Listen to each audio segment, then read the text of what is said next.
கோ come. அதே V2 ல game. V2 ல என்ன? V2 வந்து past tense சரியா? நடுவுல வந்து past tense, present tense, future tense சரியா? V3 வந்து future tense, V1 வந்து past tense. V1 வந்து present tense, V2 past tense, V2 come வா.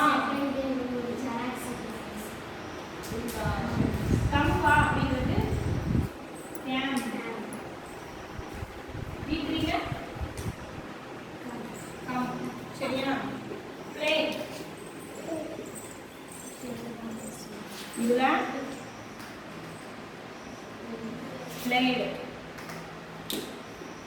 V3 ல வந்து playவா தான் வரும். eat. V2 ல சாப்பிட்டான் past tense ல வரும்போது ate. ate ate. அதே future tense ல eat ஆலாம் வரும். புரியுதாமா? இந்த ஃபார்முலா நோட் பண்ணிக்கோங்க. நான் அழைக்க மாட்டேன். லாஸ்டா நோட் பண்ணிக்கலாம். சரியா? இந்த ஃபார்முலா வச்சு நான் இங்க சென்டென்ஸ் எழுதுறேன். இப்போ நீங்க தான் சொல்லணும். சரியா?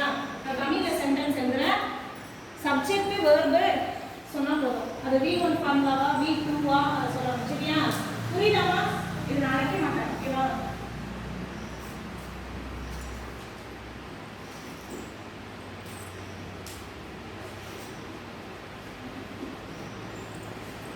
சொல்லுமா